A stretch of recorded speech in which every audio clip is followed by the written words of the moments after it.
Hello, beautiful. I hope you are well, and welcome to 1111 True Crime, or welcome back. We're talking Jay Slater today, and is it a wrap? I mean, where do you go from here? We've got the absolute literal message, nothing to see here, from the Spains, because they're not allowing the family to view the body. They said that the body of Jay Slater has decomposed too much for viewing. Yet they got fingerprints. Come on, really? And it could take up to 9 months for them to complete their investigation, and they can't release the body until the Spains are done with their investigation. And by then, nobody will be covering the Jay Slater case at all. Let's see if we can speed this investigation up a little bit. Let's start with the last proof of life we have of Jay. Notice here, Jay is coming up from the floor. He's lost his balance. He appears disorientated. And if you look here, Jay's shirt is off. Where is Jay's shirt? That's weird. Was Jay's shirt off when he was found? They say his belongings were found near him or nearby him. What belongings?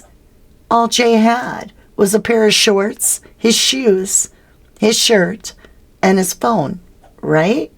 The Dutch have acknowledged that their dogs could not even get to where Jay allegedly was found, and it took machetes, ironically, to get there.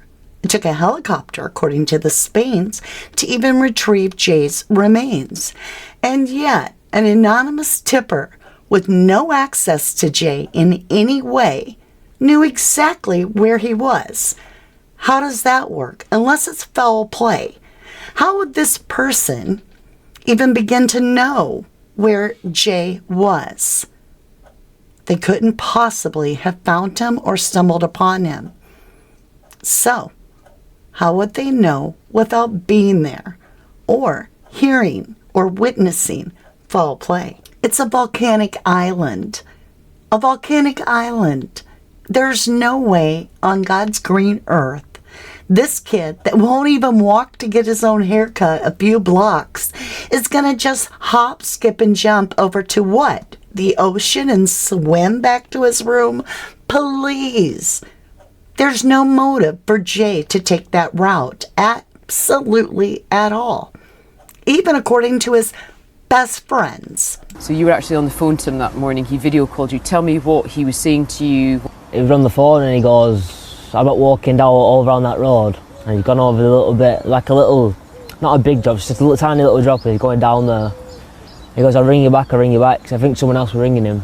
And he probably, if thinking like me, he would have went back up and started walking around the path again. He wouldn't have gone all that way down there. He wouldn't have gone all that way down there. If Jay Slater's friends won't even accept or believe that he went that way on his own, why should we? It certainly doesn't bode well for us to want to pack up our things and head off on vacation to Tenerife at that Airbnb. However, I will say this, it makes me wonder, was he DOA on arrival at that Airbnb?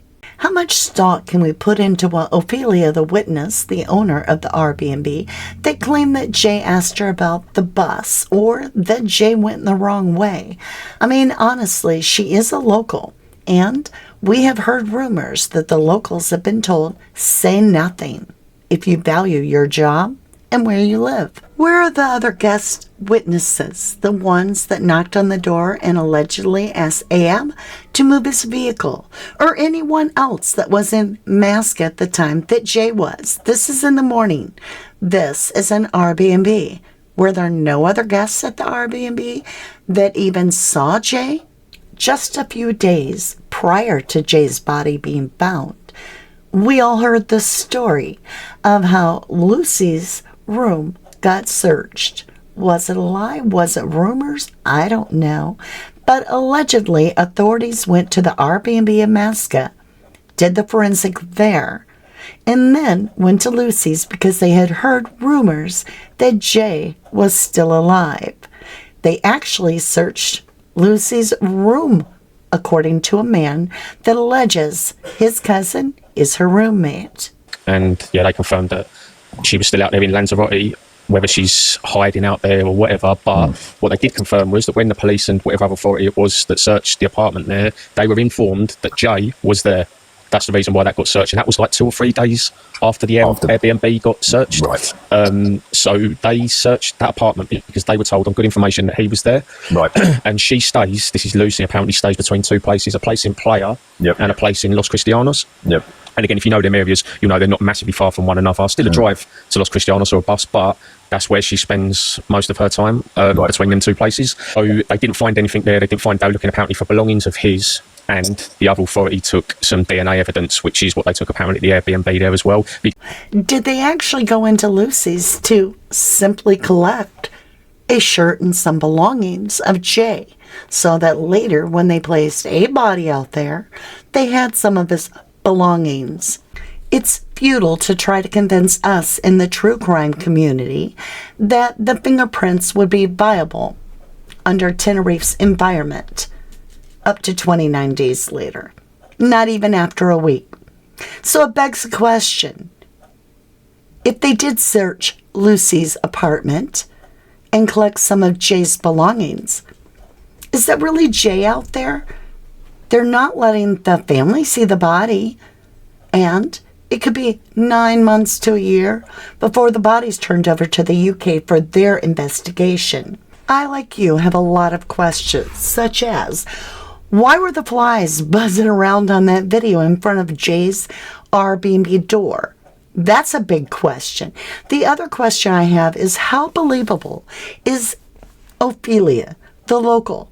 We've all heard that the locals, the rumor that the locals are being intimidated and told that they are not to talk, not to the police, not to the media, nothing, or they will not have their accommodations or their jobs. And yet we have Ophelia with her back to us during the interview. How much stock can we put into her story that she saw Jay at all, let alone told him about a bus stop or saw him going the wrong way? And where are all the guests? This is an Airbnb, right? They make money because they have guests. There are no guests that can validate that Jay was at the Airbnb, including the one that allegedly woke up Ahab to move his vehicle. This investigation seems to be starting off swimmingly well, or not. They waited weeks before they investigated that Airbnb forensically. Did they actually check Lucy's apartment? And was it because at that point they'd called off the search due to the fact that they thought Jay was still alive? There's a lot of questions here. This kid goes off at 19 to a music festival in a country he's not familiar with. His friends leave him, and he ends up alone with 2 older men. One a VIP that never gets named, and the other a career criminal. They're released right away. Basically, nothing to see here, no questions. Now they've called out their search, but they get this anonymous tip that this boy has fallen, slid, or that the body is in this location, which is out of the line of view of anyone. Hundreds of feet below, in some little underbrush, hidden place. Yet this person knows all about it and can call it in. How? Unless it was foul play. How would anybody know where Jay Slater's body was? A lot of people are beginning to wonder if they didn't find Jay Slater at all. But they did find his stuff at Lucy's apartment and simply said, yep, we found Jay Slater. We have a body. Nobody can see it. We're not going to release it. We're in the middle of an investigation. But here's some of his stuff. What do you think? Let me know down in the comments below. I want to thank you so incredibly much for joining me on this video. Thank you for all the likes and subscribes. And if you want to know when I upload again, just hit that little bell. I hope that you have a wonderful day.